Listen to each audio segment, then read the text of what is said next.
Boa tarde a todos.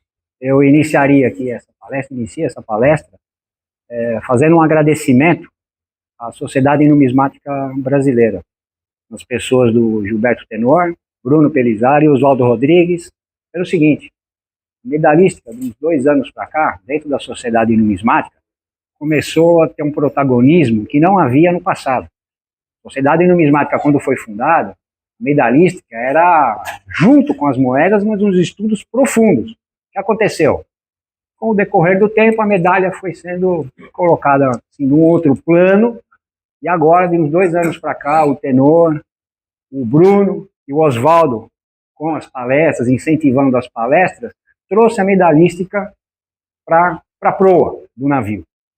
Eu estudo muito a obra de Augusto Girardet. Eles, felizmente, para todos nós, deram a oportunidade desse estudo que eu faço, e não é conclusivo, porque cada vez aparece mais coisas. Eu preparei aqui um rápido resumo da vida dele e principalmente a influência dele.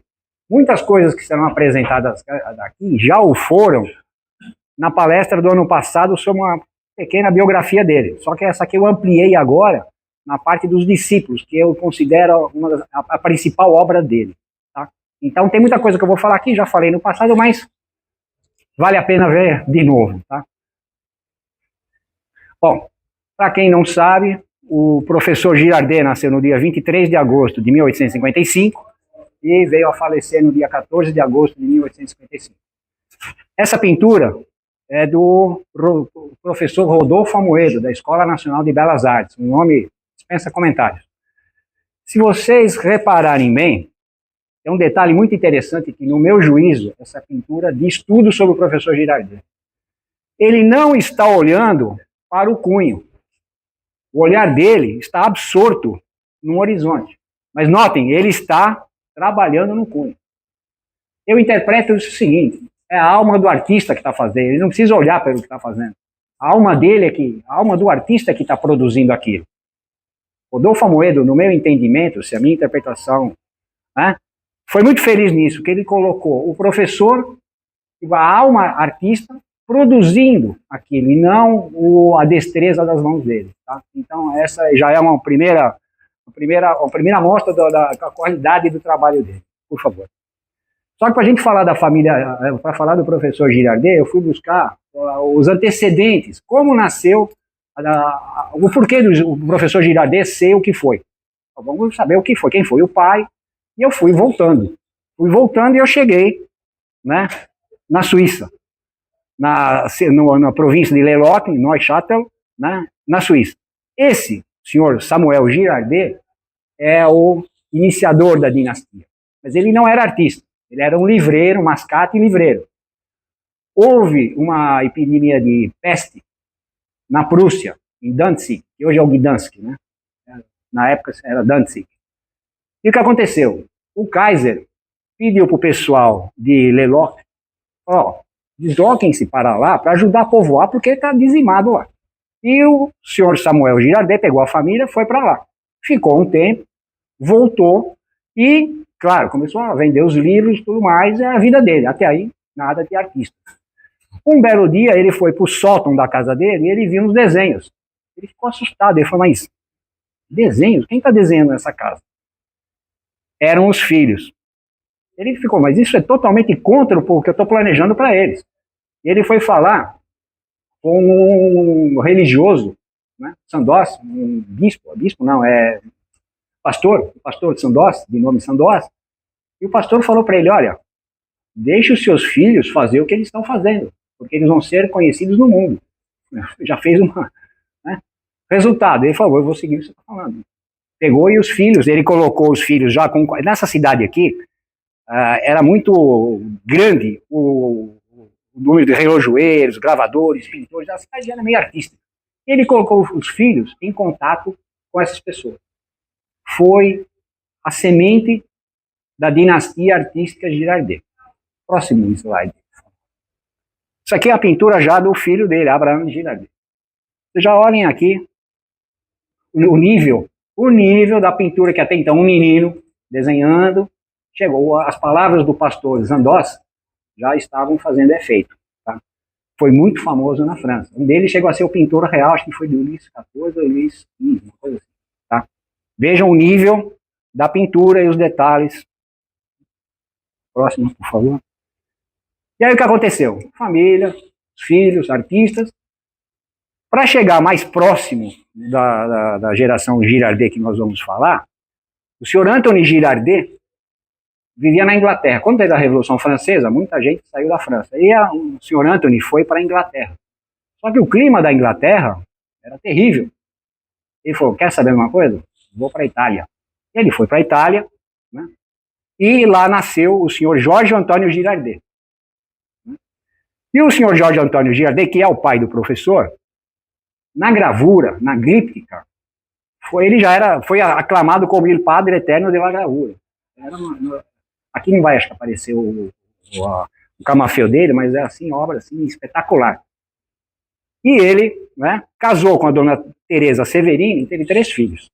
Né, isso na Itália. Augusto Giorgio, Enrico e Clotilde. A irmã e o irmão do professor Girardet. O Enrico puxou o pai na glíptica. Perfeitíssimo. A Clotilde, ela foi uma excelente pintora aquarelista, inclusive, vinha nas minhas pesquisas aqui, ela teve peças, quadros expostos numa exposição na Escola Nacional de Belas Artes aqui no Brasil. Eu não sabia disso quando eu vi lá a expositora Clotilde Girardet. Então veio trabalhos dela para o Brasil e ela expôs aqui.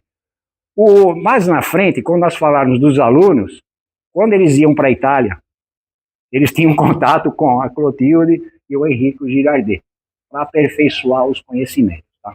Aqui está o camafeu, né, do pai do professor Girardet. Vocês podem ver aqui, ó, é perfeito, é perfeito. Tá? Próximo, por favor.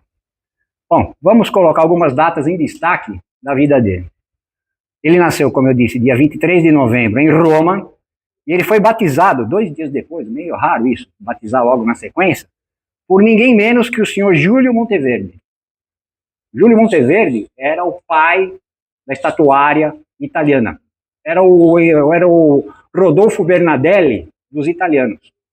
Ele vai ter uma participação aqui, num episódio que eu infiro, que é muito importante, tá?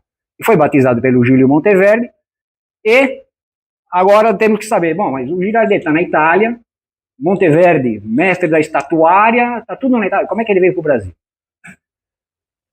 Um dos motivos, e se não for o maior, é o seguinte, quem levantou essa hipótese, e não foi contestada à época, é o professor Francisco Marques dos Santos, diretor do Museu Imperial de Petrópolis.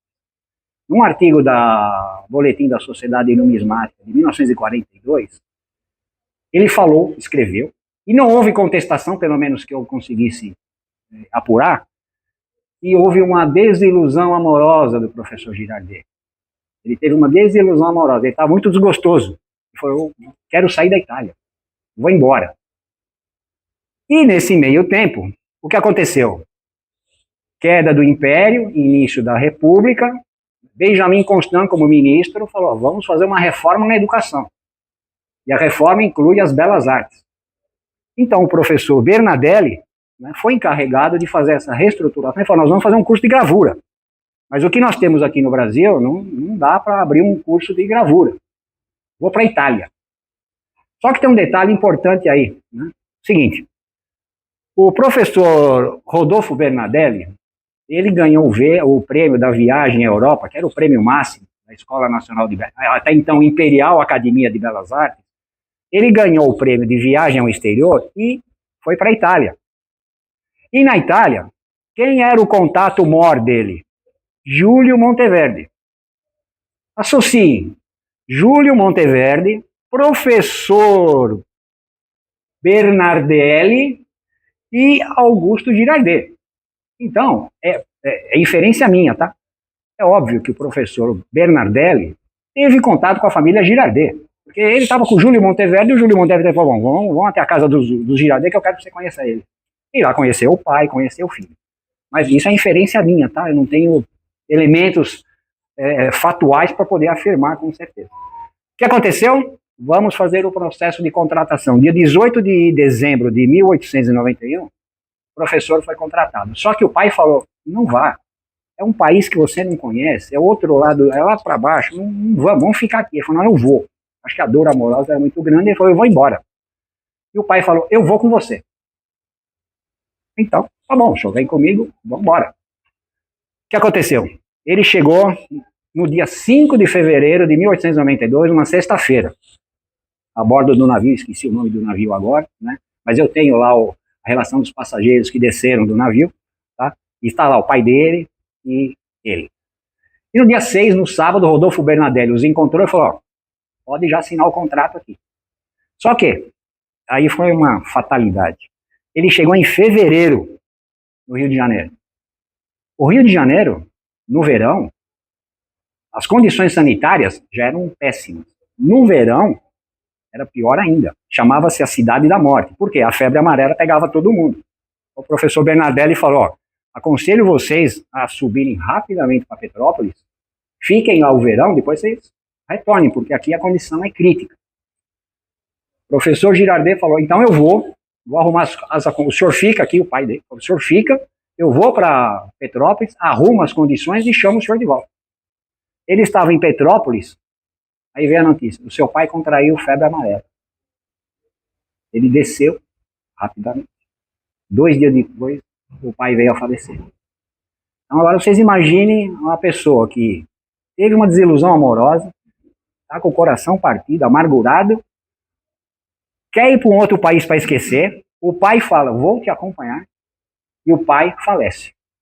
Quer dizer, eu fico imaginando o estado emocional de uma pessoa nessas condições. Acabou. E ele não volta para a Itália. Eu acho que ele falou, eu não vou ter coragem, em referência a minha, eu não vou ter coragem de entrar no ateliê do meu pai sem ele lá. Quer dizer, eu acho que provoquei tudo isso. Ele falou, não vou voltar, vou ficar aqui. Então ele pega, assume a cadeira de gravura na Escola Nacional de Belas Artes, e com isso, com essa somatória de tragédias do professor, a gravura brasileira vai dar um salto que não tem paralelo na história. Eu acredito aqui na história mundial. Estou fazendo já uma extrapolação assim, um tanto arriscada, mas eu tenho elementos para afirmar. Em escala mundial não tem o que foi feito por essa decisão do professor Girardet, de ficar no Brasil e fazer o que ele vai vir a fazer aqui, nós vamos ver. Aqui é só a Escola Nacional de Belas Artes. O projeto dessa escola arquitetônica é de Montigny, que veio com a missão francesa, 1816, muito discutida na época, por sinal, combatida também por alguns. Uma história que todo mundo fala, a missão francesa veio aqui, que maravilha, ensinaram. Não foi bem assim. Muita gente foi contra, trabalharam contra os franceses para não dar certo. Mas no final, alguns voltaram, outros ficaram. Mas esse aqui é o projeto do arquiteto Montigny, que ficou no Brasil. Tá? Eles eram bonapartistas, não podiam voltar para a França, e estavam sendo hostilizados aqui. Imagina a situação. Pode passar.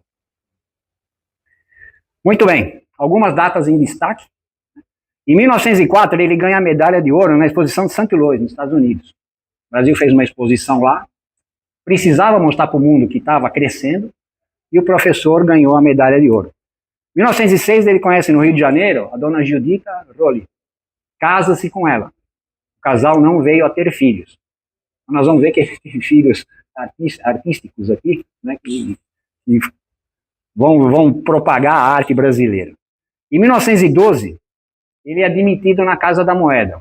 Até então, Francisco Carneiro era o gravador durante 63 anos dentro da Casa da Moeda, né?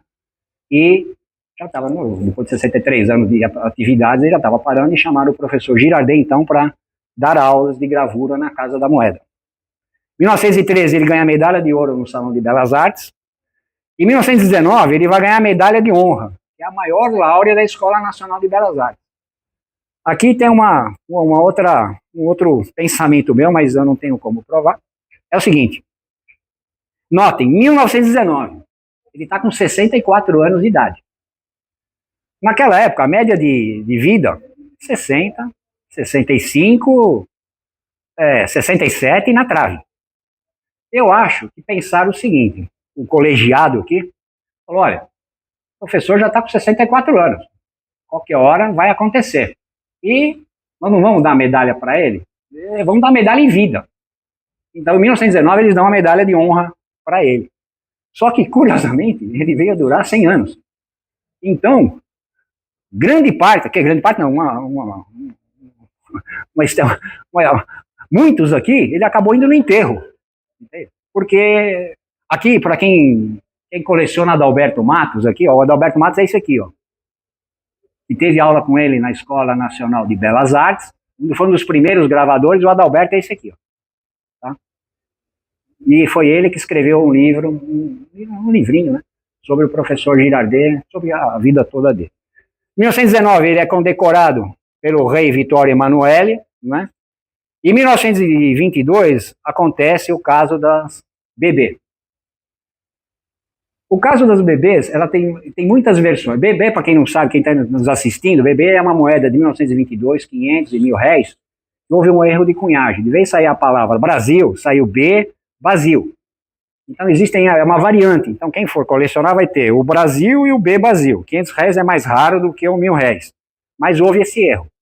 O que aconteceu? Eu estou ancorado em informações de uma entrevista do Leopoldo Campos para o Kurt Prober, revista Bahia Numismática, número 2. Leopoldo Campos diz o seguinte: o professor decidiram fazer a moeda comemorativa, tipo assim, ó, precisa fazer a moeda, abre o cunho. O professor fez o cunho. Quando ele fez, ele colocou o R, né, o B, e os senhores depois vão ver aqui, não foi nesse aqui, não vai aparecer. Um pequeno retoque no B faria o R normalmente, e ele deixou o molde na mesa. Quem cuidava do vai e vem das peças era o João Cruz Vargas, que é um gravador e gravou medalhas com ele. Ele foi na sala, viu o cunho, falou: o professor já terminou, levou o cunho, a redução. Só que não estava pronto. O professor Girardet voltou, cadê o cunho? Cadê o molde? Eu já levei para redução. Só que a regra na Casa da Moeda era, quando faz o cunho, a redução, volta para o artista. O artista olha, aprova e devolve. Não voltou. Então o que aconteceu? B, vazio. E cunhar as moedas. O professor Girardet nunca, na vida dele, fez um comentário sobre o episódio de quem foi o responsável, responsabilizando ninguém, nunca, ele falou para ninguém. Mas o Leopoldo Campos, que dispensa comentários, deu a entrevista para o Prober, e o professor era vivo, então se houvesse alguma divergência, já teria sido esclarecido. Até aí, cunhar é errado. A imprensa chegou, viu B Basil, é Banco do Brasil. Olha, para atacar o epitácio, falaram, olha, o Banco do Brasil deu um colar para a mulher do presidente e ele mandou fazer essa moeda para homenagear o Banco do Brasil. O epitácio, quando viu aquilo, ligou para a Casa da Moeda, xingando todo mundo. Professor, esse não é o problema, eu vou embora. Só faço uma condição. Leopoldo Campos toma o meu lugar. Leopoldo Campos tinha recebido o prêmio de viagem ao exterior, estava na França. Ele falou, eu saio, eu quero sair, mas o Leopoldo Campos vem para cá. Tá bom, então vamos chamar o Leopoldo Campos.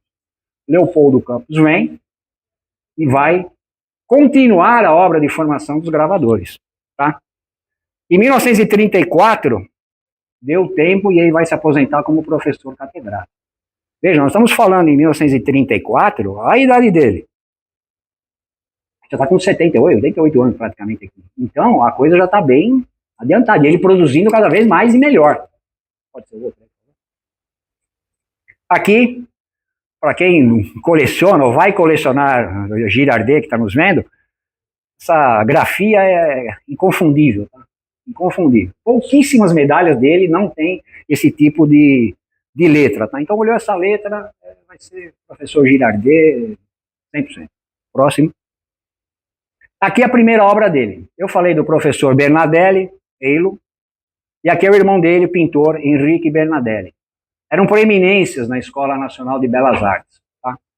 Essa foi a primeira medalha gravada pelo professor.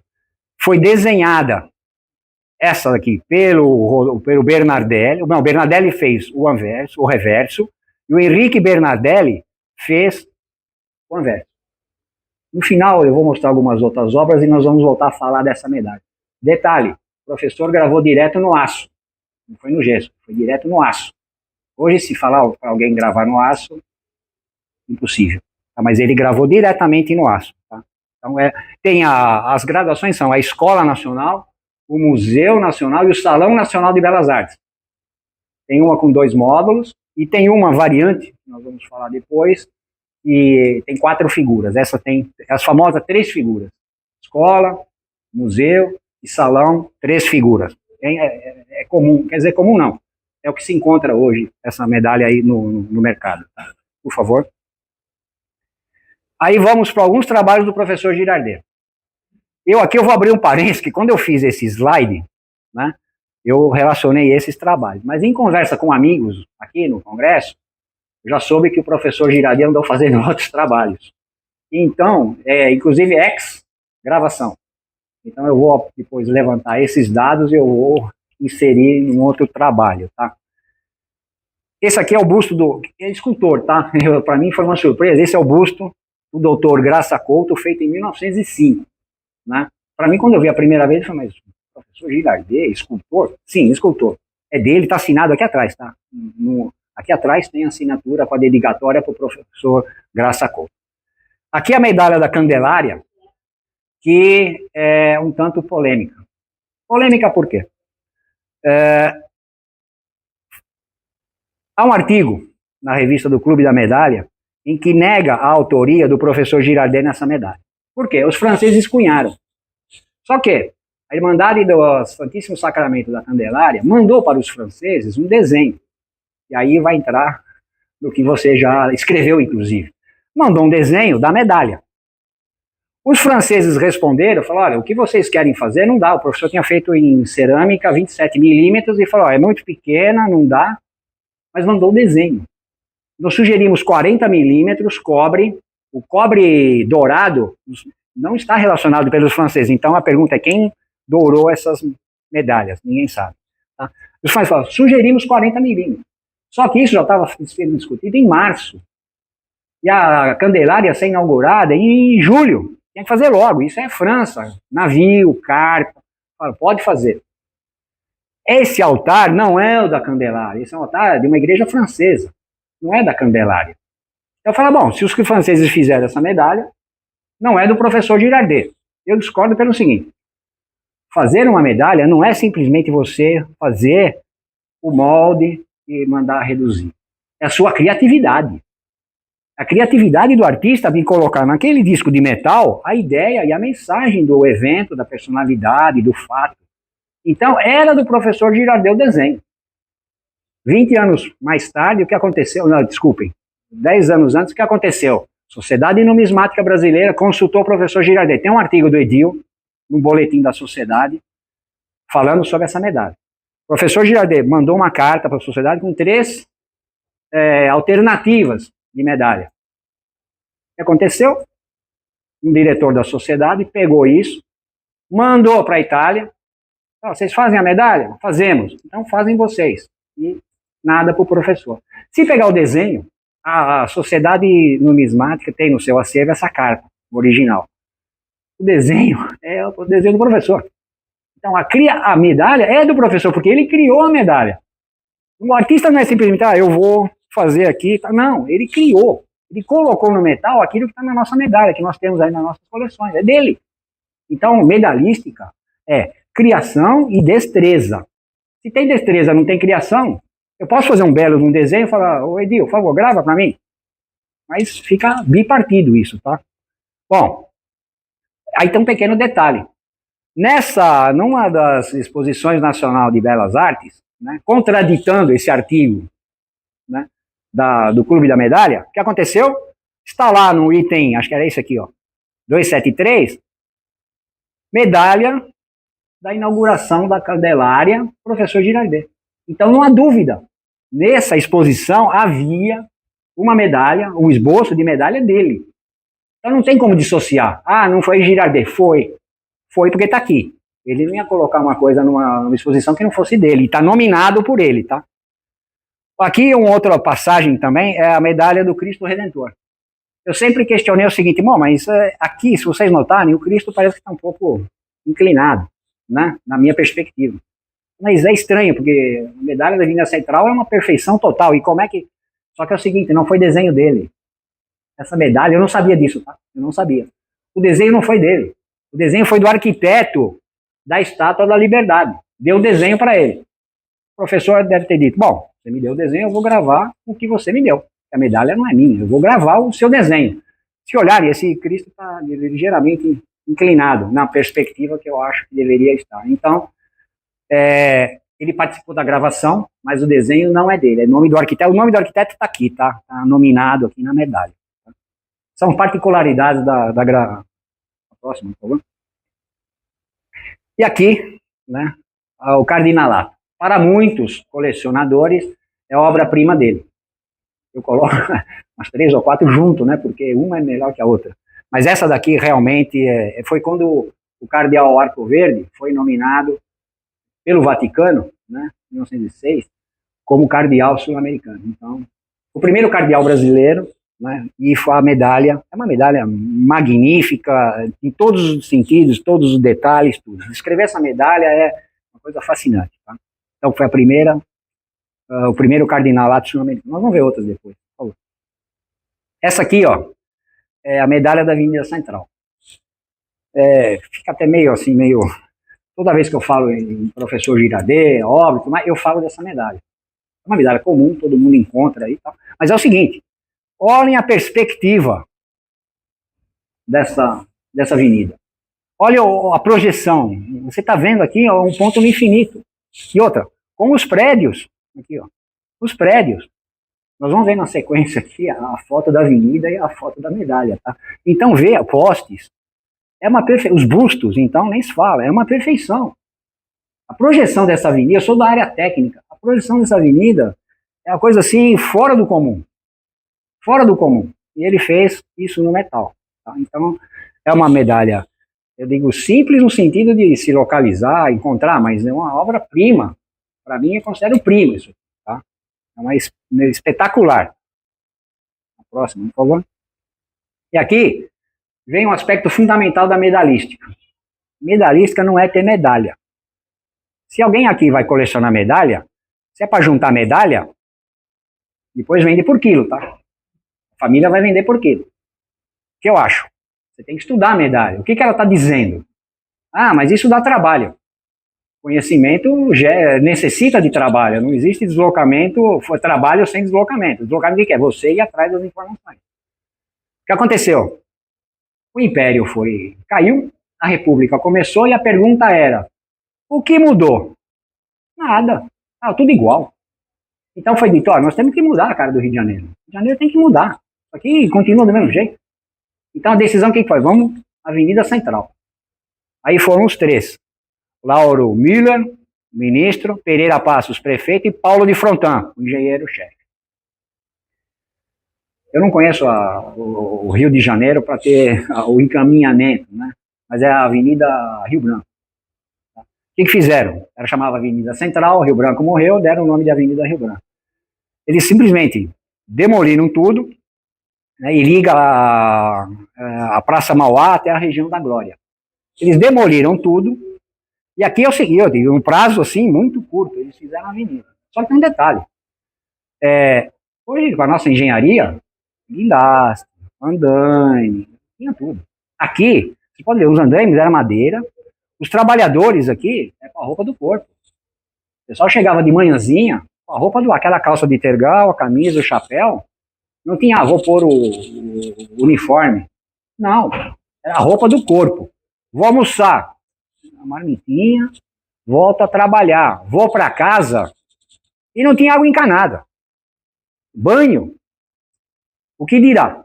Então veja a situação do pessoal da obra, não só dessa obra, a situação do brasileiro operário dessa época.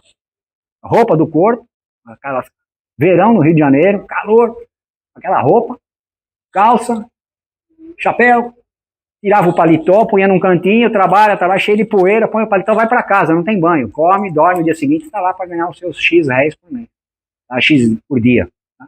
Mas foi construída, né? E foi inaugurada no dia 15 de novembro, sugestivo, né? 15 de novembro de 1905, comemorando a República, mudou a cara do Rio de Janeiro. Próximo, por favor. E aqui vocês vão ver a avenida, né? E a medalha. é uma similaridade, assim, absoluta, tá? Absoluta. Então, é um verdadeiro trabalho, assim, e essa medalha em homenagem ao Dr. Paulo de Frontin, né? É uma, assim, o Dr. Paulo de Frontin, ele tem uma proeminência na medalística Girardet muito grande. Já tem uma palestra que eu fiz aqui no ano passado sobre a participação do professor, do Dr. Paulo de Frontin na medalística Girardet. Ele é muito presente, tá? Tanto no Derby Club quanto nas obras que ele teve, né? Então, essa medalha aqui, o busto do professor, a projeção da Avenida Central é também magnífica. Tem aqui, vocês vão ver aqui, tem pessoas andando, charrete, é uma coisa assim fantástica, tá? E aqui é a Avenida Central, o próximo, por favor. E aqui é o resultado da mudança do Rio de Janeiro. Vejam, é Europa isso aqui, né? Europa. O Rio de Janeiro é isso aqui. A largura da avenida, 33 metros. Vejam, todo mundo andando passeio, prédios. Imaginem isso aí hoje. Seria assim, é uma avenida europeia, sem sombra de dúvida. Tá? E aí passou a se chamar a Cidade Maravilhosa. E o Rio era considerado como cidade da morte. Por quê? Doenças, infraestrutura. E o Paulo de Frontin, ele junto com o Pereira Passos, mudaram. Tem lá, chamava Avenida Beira-Mar, eu não sei se agora é Avenida Atlântica, não sei, mas fizeram obras lá que mudou a cara do Rio de Janeiro, tá? Que era a capital da Em 1908, foi feito o seguinte, já ampliando a medalhista. Uma medalha da Exposição Nacional. Por que teve essa medalha? Medalha é história, medalha se refere a alguma coisa, tem que saber o que é. O que é isso aqui? Olha, o Brasil importa fósforo, importa querosene, importa perfil de ferro, não estamos fazendo nada. Não, temos que mostrar o que nós estamos fazendo. A decisão era essa. Então vamos fazer uma exposição. Então, São Paulo, Rio, Santa Catarina, Bahia, Minas, fizeram um pavilhão de exposições sobre o que a indústria desses estados estavam fazendo. E o professor foi convidado a fazer a medalha. Então, tinha prêmios, né, os expositores. Então, nós vamos ter a medalha ouro, que não é de ouro, é só o prêmio, né? Ouro, prata, bronze, comemorativa, né, e a sem inscrição. Notem aqui o seguinte, o prédio, que depois acabou sendo uma escola militar, e a projeção na medalha. Aqui o Corcovado, aqui, ó. A entrada do prédio, né, nesse semicírculo aqui, né, é perfeito, é perfeito. A medalha também relativamente comum e perfeita, mais uma, né, mais uma. Então, a finalidade, o que foi? Mostrar que o Brasil estava crescendo. Se a cidade já estava ficando bonita, tinha que mostrar que a indústria estava crescendo. O Brasil estava se desenvolvendo. Demoraria alguns anos, né, algumas décadas, para a gente realmente entrar numa fase de desenvolvimento. Porque o país era agrário. Café, açúcar e é o que temos. Próximo, por favor. E aqui, ó, então são as graduações. Ouro, prata, bronze, grande prêmio comemorativo e sem inscrição. Existe essa medalha. Existe essa é uma medalha que havia uma certa dúvida, tá? Existe, não existe, tem, não tem. Existe, tá? Essa medalha existe sem inscrição, ou seja, aqui não tem nada. Tá? E aqui vejam as figuras alegóricas, né? O mundo, aqui vai ter um timão, que é o representando o navio, que era o comércio internacional, né? E as figuras alegóricas aqui mostrando todo o simbolismo do desenvolvimento industrial brasileiro. A próxima, por favor. Só que, nessa exposição, foi feita essa placa. Só que, a pergunta é, por que foi feita essa placa? Se tem aquelas medalhas. Eu acho o seguinte, aqui, opinião minha, tá? Opinião pessoal. Aqui, ia ser gravado a buril o prêmio e o nome de quem havia vencido. Só que eu acho que falaram, ó, pessoal, vamos... Já põe o prêmio aí, já dá a medalha, não vamos escrever nada. Mas essa medalha é maravilhosa, tá? Essa placa, quer dizer, essa placa é maravilhosa em detalhes, mas não foi adotada. Não foi adotada. É difícil mesmo de achar essa placa, né?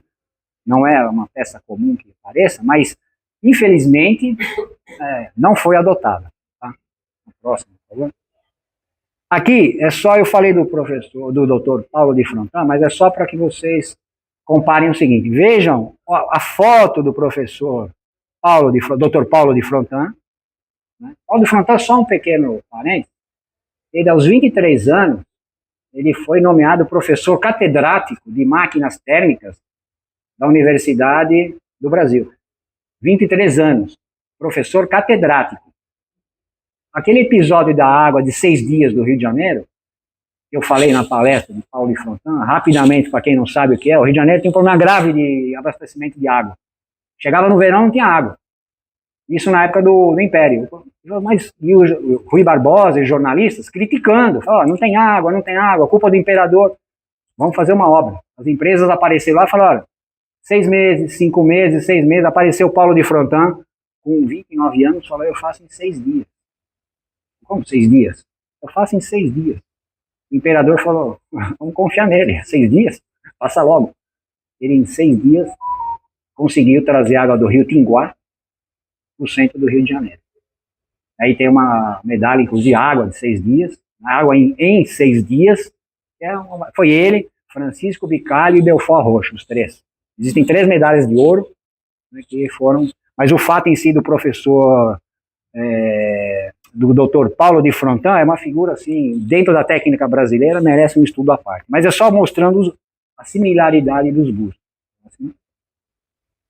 Aqui é o seguinte, a medalha do professor Girard Depar, o Derby Club, o Dr. Paulo de Frontin é o presidente perpétuo do Derby Club, né?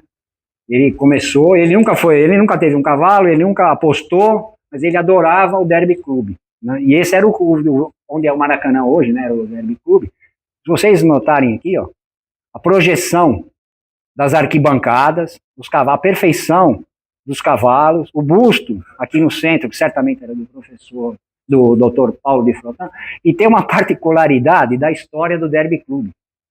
Havia um jockey chamado Armando Rosa, muito bom, por sinal, e ele atuava no Derby Club, só que ele sempre vinha no mesmo trecho da pista. Toda a corrida dele, ele vinha sempre no mesmo... Aí a turma falou, pô, mas sempre no mesmo lugar? Fala, Avenida Armando Rosa. Então batizaram aquele trecho da pista como Avenida Armando Rosa. E ele ganhava por ali. Então toda vez que alguém vinha por ali, o narrador já falava, lá vem ele pela Avenida Armando Rosa. Então todo mundo associava o trecho da pista com a Avenida Armando Rosa. São Paulo, depois, na década de 50, 60, teve a Avenida Pinheiro Filho, né? Também outro que pegava sempre o mesmo caminho e ganhava. Então a Avenida Pinheiro Filho, Vigílio Pinheiro Filho, grande gosto. Tá? Então aqui só as arquibancadas é a perfeição, né? Armando Rosa ficou até os anos 40 montando aqui em São Paulo. Madame Durocher, 1916, a primeira parteira formada no Brasil. Os partos antigamente eram feitos pelas mulheres parteiras, mas não havia uma formação. E ela, junto com mais 3 médicos, mas não fizeram parto, ela se formou parteira, e ela é o seguinte, ela atendia a família imperial e atendia o pessoal carente. Ela não era eu sou aqui, você não, atendia todo mundo. E tem um detalhe, ela salvou muitas mulheres pelo seguinte, as mulheres se recusavam a ser examinadas por homens. Então elas preferiam ter a doença e morrer do que ter um homem examinando ela. Então a partir do momento que a Madame Durocher começa a fazer os exames ginecológicos, aquela coisa toda, muitas mulheres começam a ter um tratamento que não teriam, pela opção de dizer, não, eu não quero ninguém me examinando. Então essa mulher foi assim muito, muito importante, muito dedicada e uma grande francesa, né, mas uma grande brasileira dentro da medicina brasileira. Tá? Teve um artigo que eu escrevi sobre a medicina do professor Girardet, ela está citada lá com a biografia dela. Está no boletim da Sociedade Numismática Paranaense. Próximo. Aqui é a foto da medalha de honra. Esse é o Adalberto Matos aqui. Esse é o Adalberto Matos, e aqui eu não consigo reconhecer, porque não tem os elementos, mas deve estar todos os grandes professores, pintores, o Correia Lima, que fez o busto do professor Girardet, que estava no centro do Rio de Janeiro, eu não sei se existe ainda o busto, né? Mas esse foi o colegiado que escolheu o professor. Tem aqui, 1919, né, já com 64 anos, e esse é o colegiado que veio a escolher o professor. Próximo. Aqui, 1922, os 4 bustos. Outra medalha, vejam, se uma medalha já tem um busto, 2 bustos já é difícil, aqui tem 4. Tá? 4 bustos da independência. Também é considerada uma das grandes obras do professor. Tá? Tem um módulo maior e módulo menor. São 2 módulos que tem. Tá? Independência. Aqui o Dom Pedro, aqui o presidente Epitácio. Tá? Essa medalha é de escassa para rara. Tá? Ela não é uma medalha comum de se encontrar. Agora vem uma parte, eu preferi fazer o seguinte, eu não continuei com as obras do professor Girardet pelo seguinte, a principal obra dele foi o legado humano que ele formou. Por quê? Ele gravava e ensinou a gravar. E ensinou pessoas que vieram a despontar na numária brasileira de uma forma assim exponencial. Então, por exemplo, Leopoldo Alves Campos. Leopoldo Alves Campos entrou em 1911 como aprendiz na carpintaria da Casa da Moeda. Só que o Leopoldo Campos desenhava numas tábuas. O professor Girardet foi na marcenaria. Quem fez esses desenhos aqui é um menino ali. Tinha acho que 11 anos, 11, 12 anos. É um menino. Chama esse menino aqui. Chamou. Olhou. Vamos levar ele para gravura. Levou ele para a oficina de gravura. Porque viu o potencial.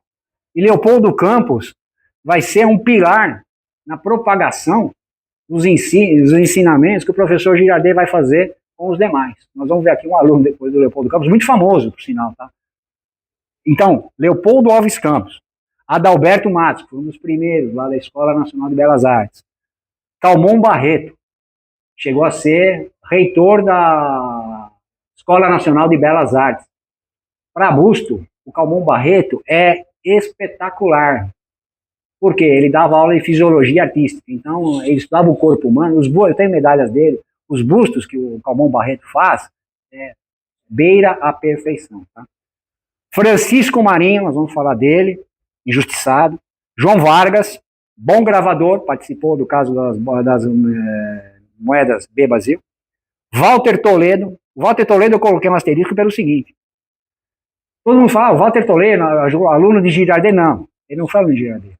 Ele foi aluno do Leopoldo Campos. Ele mesmo fala. Ele fala, todo mundo fala que eu sou aluno de Girardet, não sou. Eu sou aluno do Leopoldo Campos. Então, se nós fizermos uma analogia, se o Leopoldo Campos era um filho artístico, o Walter Toledo é um neto artístico do Girardet. Alindo Bastos foi um dos primeiros, também na Casa da Moeda. Benedito Ribeiro. Benedito Ribeiro acho que foi o mais prolífico, porque tem várias medalhas. Acho que o que mais gravou foi o Benedito Ribeiro, que ficou até os anos 80 na Casa da Moeda. Tá? Mário Dollio, espetacular no talho doce, não gravou medalhas, Mário Dollio era talho doce. Tá? Talho doce é cédula, moeda, estampas, apólices e tudo mais. A Dinorá Azevedo Enéas, ela não gravou medalhas, mas era uma artista, nós vamos falar dela aqui quando chegar o momento, e fazia nas glípticas. Jorge Subre, Vigílio Francisco Júnior, Orlando Maia, grande gravador, veio a ser chefe da gravura depois do Leopoldo Campos, Hermínio Pereira, Basílio Nunes e Walter Bruno Trindade. Tem mais alunos, tá? Mas aqui não dá para colocar todo mundo e também não tem muitos dados, então eu tive que buscar o que tinha. Próximo. Aqui eu vou falar um breve de cada um do que eu tive acesso. Leopoldo Alves Campos é o principal. Ele assumiu, como eu falei, em 1922, a cadeira de gravura na Casa da Moeda, e lá ele começou a propagar não só a arte dele, como ensinando os demais. Tá? Leopoldo Alves Campos tem uma palestra do Marco, aqui em setembro de 23, sobre a obra do Leopoldo Campos. Está no YouTube, no canal da Sociedade. Eu aconselho aí, quem estiver interessado, em ver essa palestra, porque o Leopoldo Campos é diferenciado. Ele é diferenciado. Aquelas plaquinhas que ele desenhava lá, já chamou a atenção do professor, e o professor, temos um diamante aqui, vamos lapidar. E lapidou e deu o Leopoldo Campos. Leopoldo Campos, em 1957, veio a ser o professor catedrático da Escola Nacional de Belas Artes. Tá? Aqui a medalha do fim da Primeira Guerra Mundial, 1918, ele era novinho ainda, tinha entrado em 1911 na Casa da Moeda. Gravou o reverso da medalha e o anverso do professor Girardet. Aqui, a série Vicentino, a sigla dele aqui, ó, o busto lateral, busto lateral não, busto inclinado. Leopoldo, não só essa, tá, tem outras moedas também. Leopoldo Campos. E essa outra medalha, que é espetacular, essa figura alegórica aqui, a gente pega a medalha, eu tenho a medalha, olha a medalha, parece que tá voando. Eu tenho um 3D aqui, obra de Leopoldo Campos, tá? Veio a falecer em 1971, mas foi, assim, digamos, o galho mestre da medalística brasileira em termos de propagação de ensinamento. Próximo, por favor. Adalberto Matos. Ele não trabalhou na Casa da Moeda, mas era um artista muito refinado, tem várias medalhas dele, né? Essa é uma delas, e é um artista, assim, digamos, ele gostava muito do professor Girardet, né? Então ele escreveu muito sobre o professor Girardet, fez obras e tudo mais, mas é um excelente gravador, como a gente já pode ver por aqui, ó. Ele morreu em 1966, né?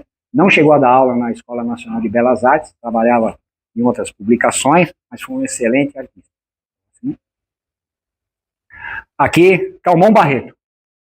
Calmon Barreto começou, em 1927, tinha a disputa do prêmio da viagem ao exterior, que era o prêmio mais cobiçado. E ele perdeu. Ele perdeu para quem? Cândido Portinari. Olha para quem ele perdeu. Cândido Portinari. Né? E ele foi, poxa, o professor, perdi o concurso. Tá? Falou, calma, Calmon. Eu estou falando isso porque ele cita isso na reportagem da vida dele. Tá? Ele fala, eu fui chorar as mágoas para o professor, e o professor, calma, Calmon. Vai chegar a sua hora, você vai ganhar isso. E no ano seguinte, ele ganhou o prêmio da viagem ao exterior. Ele foi para a França, chegou na França e falou, aqui eu não fico, eu vou para a Itália. A minha arte é italiana, não me identifico com a arte francesa. Um excelente gravador, professor, ó, um busto. Vejam, a perfeição. Os bustos dele são diferenciados. A gente olha a medalha e fala, é Calmon Barreto. A perfeição já dá para ver de longe, é Calmon Barreto. Tá? Eu coleciono Calmon Barreto, tem várias dele, e uma melhor que a outra. Tá? E aqui, ó, também é a gravação dele, o Santos Dumont, todas essas daqui, ó, brasileiros ilustres, é Calmon Barreto. Perfeição. Tá? Grande. Em 1962 ele assumiu a diretoria, a reitoria da Escola Nacional de Belas Artes. Ou seja, era professor, virou reitor. Então, o grau dele era muito, muito, muito alto. Próximo, por favor. Francisco Marinho, uma das maiores injustiças da medalística brasileira. Francisco Marinho era junto com o Leopoldo Campos na Casa da Moeda. O que aconteceu?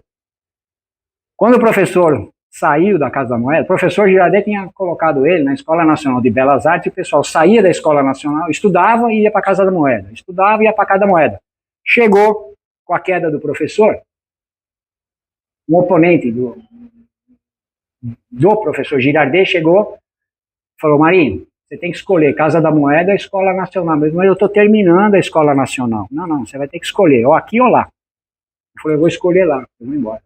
E foi. Só que a arte dele, se estivesse dentro da Casa da Moeda nos anos 30, 40, nós vamos ver nas moedas de cruzeiro Francisco Marinho. Não tem, a gente vê Orlando Maia, Benedito Ribeiro e Walter Toledo. Mas o Marinho era um gravador espetacular. Só que, infelizmente, por questões políticas, ele foi alijado, né, da Casa da Moeda. Na década de 50, a Câmara dos Deputados vai restituir ele na Casa da Moeda. Falou, vocês fizeram uma injustiça com ele é funcionário desde aquela época de vocês, eles não deviam ter demitido ele. Desde aquela época, então foi feita uma justiça. Mas um grande gravador, tá aqui é um exemplo das medalhas dele. Tá? Francisco Marinho. Assim. Aqui João da Cruz Vargas. Estava na época do Leopoldo Campos, só que já era gravador. Aquela famosa R$400 em 1914, o professor fez o busto e o João Vargas fez o anverso. Tá? Essa medalha da St. John Mining, né, é dele, em 1930, ele faleceu em 1932. É dele, uma bela medalha. E aqui também é moeda dele. O desenho, ele gravou, mas o desenho é Hilarião Teixeira, tá? Foi um exímio professor, nós estávamos comentando hoje, o professor Girardet ensinou gravura, mas você não é só gravura, você tem que aprender desenho. Hilarião Teixeira. É um artista esquecido, logo, logo voltaremos a falar dele aqui dentro da Sociedade Numismática. Hilarião Teixeira e o professor Rodolfo Chambellan, que dava aula de modelo vivo para eles. Então, esses artistas tiveram essa tríade. Girardet, Chambellan e Hilarião. Tá? E aqui o João Vargas pegou o desenho do Hilarião e gravou com ele, um excelente resultado. Arlindo Bastos. Arlindo Bastos também foi um gravador, raríssimas medalhas chegou a cunhar, e essas moedas também foram de lavra dele. Muito bom gravador, tá? Só que ficou até o 1920, quase o final dos anos 20. Depois, 1932 acho que foi o jubileu dele. Depois não se ouviu mais falar de Arlindo. Eu não tive mais dados biográficos dele, tá? Próximo. Benedito Ribeiro. Benedito Ribeiro foi o que mais, assim, gravou medalhas, uma arte refinada. E tem mais de 80 medalhas. Quem for colecionar Benedito Ribeiro vai ter um leque muito grande de medalhas para adquirir e apreciar. Excelente gravador. E aqui é uma particularidade. Ele achava a atriz Tônia Carreira linda, uma mulher espetacular. E a moeda de um cruzeiro se você olhar, tem uma matéria no boletim da Sociedade Numismática Paranaense provando isso aí, tá? E ele se baseou na Tônia Carreira, e a Tônia Carreira dá a declaração, falando, ele realmente baseou. Eu fico muito lisonjeado em saber que ele usou assim a minha fisionomia para essa moeda. E aqui, ó, aquela com sigla, sem sigla, tá aqui, ó, Benedito Ribeiro, o BR. Tá? E essa outra essa é uma das, né? Tem várias medalhas dele, Juscelino Kubitschek, tem um monte. Mas um grande gravador, e ensinou muita gente na Casa da Moeda, nos anos 70, 80. Grande gravador. Dinorá Azevedo Enéas. Como eu disse, ela não gravou medalhas, trabalhava em glíptica, essa coisa toda. Ela foi a segunda mulher a ganhar o prêmio Viagem ao Exterior. Ela casou com um militar, foi para a França em 1914. Começou a guerra. Ela falou, eu quero voltar para o Brasil. Mas a França não estava sendo invadida, acho que ela ficou com medo. Acho, né? Falei, eu vou voltar. Mas você chegou agora. Aí, não tá legal, eu quero voltar. E ela voltou, tá? Ela não gravou medalhas, mas quando o professor Girardet se aposenta na Escola Nacional de Belas Artes, é ela que vai assumir interinamente a cadeira de gravura. É ela. Então, ela fica interina até 1956. Olha só como é que anda o processo. Ela apresentou a tese, Leopoldo Campos apresentou a tese de cátedra, foram julgar, o Leopoldo apresentou em 1936 a tese de cátedra.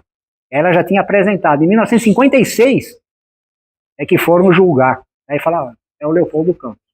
Uma grande artista, porque ninguém ocupa uma cadeira de gravura, a cátedra de gravura, mesmo que seja interinamente, a troco de nada. Era uma grande artista, merecidamente, na cadeira de gravura da Escola Nacional de Belas Artes, tá? E faleceu em 1973 no Rio de Janeiro. Próximo, por favor. Jorge Subri. Jorge Subri também era outro grande gravador, junto na Casa da Moeda, e ele veio falecer prematuramente, né? A arte dele, ele fez muitas medalhas também com outros gravadores, Leopoldo Campos, tal. Leopoldo Campos foi uma só, né? E com o Calmon Barreto também ele fez, mas ele tinha uma arte muito refinada, mas ele era muito agitado, ele era um cara muito nervoso, muito, né, ele era muito, e acho que também um pouco boêmio, daí o motivo de ter falecido, assim, mas ele foi um grande gravador, tá? Um grande gravador. Infelizmente, na Numária de moedas, ele não participou, mas da medalhística, sim, tá? E tem grandes medalhas gravadas pelo Jorge Subri, infelizmente, falecido. Orlando Maia. Orlando Maia foi um gravador assim, também dos tops. Ao nível de Benedito Ribeiro, eu colocaria o Orlando Maia um pouquinho na frente do Benedito Ribeiro, mas isso é opinião pessoal, tá? Cada um tem o seu juízo de valor, né? E ele também fazia muito talho doce. Isso aqui, eu não tinha o retrato dele, isso aqui foi um autorretrato que ele fez numa exposição da Escola Nacional de Belas Artes. Eu falei, bom, se é um autorretrato, é o Orlando Maia aqui, tá? Então, aqui a medalha dele do basquete, e aqui a sigla dele, né? Na moeda. Ele ocupou a cadeira da chefia da oficina de gravura depois do Leopoldo Campos, em 1952, na Casa Mãe. Basílio Nunes, aluno do professor Girardet, bom gravador, também participou de moedas e participava do júri da Escola Nacional, do Salão Nacional de Belas Artes. Tá? Tem essa medalha de Pernambuco, eu tenho essa medalha, muito bem gravada pelo Basílio.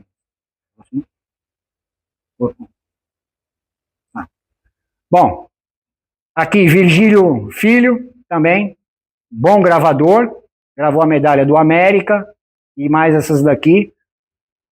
Está num time formado pelo professor Girardet. Próximo. Valfrides Bruno Trindade, né, a medalha do Marechal Thaumaturgo Azevedo, ele fez. Essa também formado, trabalhou na Casa da Moeda, e o filho dele veio a ser gravador na Casa da Moeda na década de 60. Walter Toledo. O Walter Toledo, como eu disse, é um neto artístico do professor Girardet, né, que foi aluno do Leopoldo Campos. Muitas medalhas da Marinha foram gravadas, muitas não, acho que a maioria, foram gravadas pelo Walter Toledo. E aqui tem um detalhe, ó, a famosa sigla WT. Com esse W, a imprensa, na década de 30, falou, é integralista, isso aí é um sigma deitado, para atacar o presidente da Casa da Moeda, que era o Mansueto Bernardi, que era integralista. Mas a imprensa falou, vamos acabar com o Mansueto. Então, eu tenho as reportagens lá, dizendo, a Casa da Moeda está fazendo propaganda do integralismo. O Walter Toledo falou, eu não era integralista, essa era a minha sigla. Mas usavam isso para atacar o Mansueto Bernardi, e ele acabou saindo, né? Depois quem entrou, acho que foi o Major Zeno Zelensky, uma coisa assim, acho que foi um deles. Tá? Próximo, por favor. Um grande gravador, tá? Aqui, a série presidencial. A série presidencial, né? Aí tem a particularidade, né? Como ele durou 100 anos, o professor viveu 100 anos, então ele pegou desde o início da República até Getúlio. Felizmente, né? Felizmente. Então, é uma obra-prima dentro da obra dele, tá? Cada presidente, cada busto, e atrás, o reverso, mostra as obras do presidente. Aqui não dá para colocar, senão fica muito extenso. Mas, perfeição total. Próximo, por favor. Aqui, ó, Getúlio, Dutra. As mais chatinhas dessa coleção é Washington, Getúlio e Dutra. Tá?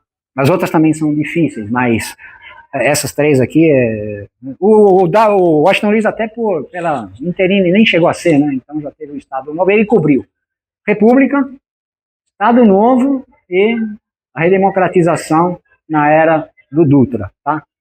Eu tenho essas medalhas, são assim, como eu falei, obra-prima. E aqui, já finalizando, eu coloquei algumas medalhas dele. Essa aqui é do professor Dr. Arnaldo, aqui de São Paulo, fundador da Faculdade de Medicina. O reverso dessa medalha é uma sala de cirurgia, espetacular. Professor Hilário Gouveia, Ismael Moniz Freire, médico, pediatra. Princesa Isabel, uma lindíssima medalha. Essa aqui eu vou deixar para falar no final. Macedo Soares, 1935, paz com a Bolívia. Essa aqui é a exposição de higiene, 1909. Se vocês pegarem essa medalha, eu coloco ela na minha, top 3, tá, para mim, top 3. Por quê? Eu não vou descrever a iconografia também, porque senão, mas é uma coisa assim espetacular. A ciência, uma figura alegórica no microscópio, os cuidados maternos com higiene, saúde e esporte, saúde atlética, e aqui o busto do Luiz Pasteur, o cientista que praticamente com a bacteriologia, né, com a microbiologia, curou muita gente. Então é uma mensagem fantástica. Medalha do Carmo, né? A exposição de frutas Xanã, Carlos Gomes, Instituto Nacional de Música, aquela medalha de 1908, as 4 figuras. Falamos dessa medalha hoje de manhã, certo, Denizar? Falamos dessa medalha, 4 figuras, oremos. Né? E essa aqui é o seguinte, para efeito, eu coloquei aqui, mas isso é uma obra do professor Girardet. Para mim, eu só tenho uma referência, que é o seu Carlos de Almeida Braga. Ele teve essa medalha e ele marcou lá na fichinha dele, Girardet, mas não tenho nenhuma referência. Mas, a pergunta que eu faço é, volta um pouquinho lá. Quem em 1915 faria um busto desse? Na Casa da Moeda? Não tinha, o Leopoldo estava começando, o João Vargas começando. Quem ia fazer? Para mim é professor Girardet. Não posso afirmar, só tem um indício, tá? Mas fica aqui, eu atribuo como dele. Próxima, fechando já. 14 de agosto ele morreu, 1955, faltando 3 meses para completar 100 anos. Tá? Aqui era homenagem, foi uma medalha do Leopoldo Campos em homenagem ao professor Girardet. Essas 2 medalhas foram gravadas pelo Francisco Marinho, só que uma delas teve a data errada, 10/8, e a outra com a data certa, 14/8. Então, para nós colecionadores, temos esse problema, data certa e data errada, e um dia apareça a que está faltando. Tá? Essa medalha da Sociedade Numismática Brasileira, tá? Em 2016, Balsemão do Jardim, e o broche que nós fizemos para esse evento aqui, tá? O bottom que nós fizemos para esse evento, e aqui a dona Judita, no medalheiro, após ele falecer. Fico imaginando nós, colecionadores de Jardim, na frente desse medalheiro, certo? Mas o governo brasileiro pegou o acervo, comprou por 1 milhão de cruzeiros e levou embora. Então, os colecionadores não tiveram acesso ao acervo. Eu finalizo aqui, né? Isso aqui está na medalha, uma das medalhas do Francisco Marinho, que eu uso, eu acho essa frase muito interessante, que é o seguinte: o aprendizado é longo, a vida é curta. Então, as medalhas, elas promovem, incentivam a gente a buscar o conhecimento. Não só ter a peça, estudar a peça, ter o conhecimento da peça. Então, é um caminho longo, você tem que achar medalha, buscar os dados, isso vai, e a vida é curta, o tempo está passando. Então, tem que ser logo, né? Fazer rapidamente essa transmissão de conhecimentos, porque o cronômetro está andando. Então, acho que foi muito feliz o Marinho colocar isso, tá? Na medalha. E é algo também que eu procuro praticar, porque o relógio está andando.